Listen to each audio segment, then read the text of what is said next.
Halo semuanya, nama saya Bobby Revaldi Rauf. Di sini saya akan membahas suatu film. Jadi kita mulai dari pernahkah kalian membayangkan bagaimana kebangkrutan satu perusahaan bisa mengguncang seluruh perekonomian di dunia? Nah, itu adalah pertanyaan yang menjadi inti dari film Too Big to Fail, sebuah film dari HBO tahun 2011 yang diadaptasi dari buku karya Andrew Ross Sorkin. Film ini mengangkat kisah nyata krisis keuangan global 2008 ketika pemerintah Amerika Serikat mengambil keputusan yang sangat sulit, yaitu antara membiarkan mekanisme pasar bekerja atau turun tangan menyelamatkan institusi keuangan yang dianggap terlalu penting untuk gagal. So, yap. Film ini berfokus pada Henry Paulson, Menteri Keuangan Amerika Serikat bersama Ben Bernanke yang sebagai Ketua Federal Reserve dan Timothy Geithner sebagai Presiden Federal Reserve Bank of New York. Nah, mereka menghadapi krisis yang dipicu oleh subprime mortgage, yaitu kredit perumahan berisiko tinggi yang kemudian dikemas menjadi berbagai instrumen investasi yang bisa dijual ke pasar keuangan. Namun, saat begitu banyak debitur gagal membayar cicilan rumah, nilai aset tersebut langsung jatuh dan menimbulkan kepanikan di sektor keuangan. So, puncaknya konflik ketika terjadi Lehman Brothers berada di ambang kebangkrutan, di mana pemerintah berusaha mencari investor yang bersedia mengakuisisinya. Tetapi negosiasi selalu gagal bersama Lehman dan akhirnya bangkrut. Kejadian ini memicu kepanikan luar biasa di pasar global. Bahkan Warren Buffett tidak bisa menyelamatkannya karena tidak tertarik si Lehman ini.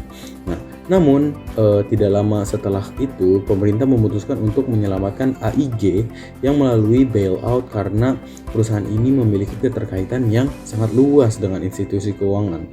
Efeknya terlalu brutal sehingga jika AIG ikut bangkrut, dampaknya diperkirakan akan lebih besar daripada Lehman Brothers.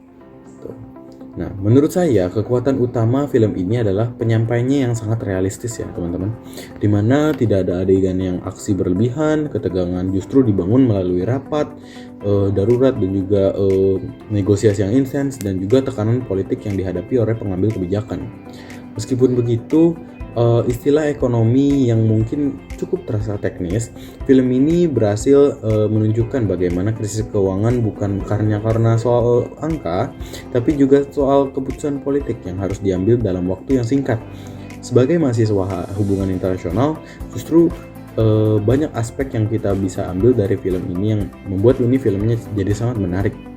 Jika dianalisis dari perspektif ekonomi politik internasional, film ini memperlihatkan benturan antara economic liberalism dan juga Keynesianism. So, di satu sisi, sistem keuangan Amerika sebelum krisis dibangun berdasarkan prinsip economic liberalism, yaitu keyakinan di mana ya pasar bebas harus dibebaskan gitu, di mana mekanisme paling efisien adalah mengatur aktivitas ekonomi adalah pasar yang bebas, di mana pemerintah melakukan pengurangan regulasi terhadap sektor keuangan sehingga bank memiliki kebebasan besar untuk menciptakan produk investasi dan juga termasuk instrumen berbasis seperti subprime mortgage, dan juga logikanya semakin dikit intervensi negara maka semakin pasar akan bekerja semakin efisien. Namun film ini menunjukkan bahwa kebebasan tersebut juga menghasilkan ya market yang perumahannya market failure, di mana gelembung pasar perumahan pecah menjadi kegagalan yang tidak hanya dialami oleh satu perusahaan tetapi menyebar ke seluruh sistem keuangan. Dalam kondisi seperti ini ya mekanisme pasar tidak mampu lagi memperbaiki dirinya, sehingga disinilah pendekatan Keynesian ya, dimana menjadi relevan, dimana berbeda dengan economic liberalism. John Maynard Keynes berpendapat bahwa ya ketika pasar mengalami krisis besar, malah justru negara harus hadir untuk menstabilkan perekonomian. Karena jika pemerintah tidak boleh hanya menonton, tapi karena dampaknya akan meluas secara masyarakat keseluruhan, di mana keputusan pemerintah Amerika Serikat melakukan bailout terhadap AIG merupakan contoh penerapan pemikiran ini. Bailout di sini bukan untuk dilakukan untuk menyelamatkan satu perusahaan semata, tapi untuk mencegah efek domino yang didapati dari pelumpuhan sistem keuangan nasional maupun global. So, dengan kata lain, pemerintah memilih menyelamatkan stabilitas ekonomi dibanding membiarkan pasar bekerja sendiri dengan cara bailout. So, namun keputusan tersebut memunculkan persoalan yang disebut namanya moral hazard. Moral hazard di sini adalah jika perusahaan besar percaya bahwa pemerintah akan selalu menyelamatkan mereka ketika mengalami kesulitan karena dianggap too big to fail, maka mereka dapat terdorong untuk mengambil resiko yang lebih besar di masa depan. Mereka lebih menikmati keuntungan ketika bisnis berjalan baik, tapi ketika mengalami kerugian, negara dan masyarakat yang harus menanggung biayanya melalui dana publik.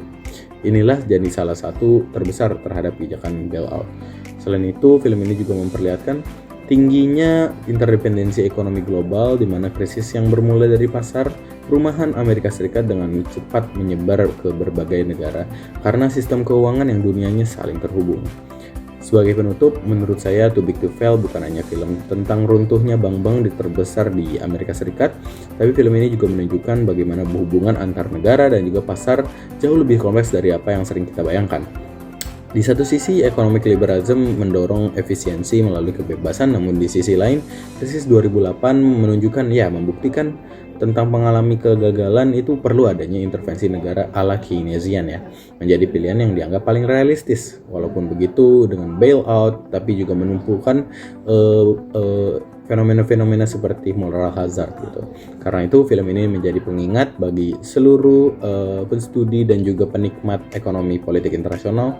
Setiap keputusan ekonomi selalu memiliki konsekuensi politik baik internasional maupun global. Sekian dari saya Bobby undur diri. Terima kasih banyak.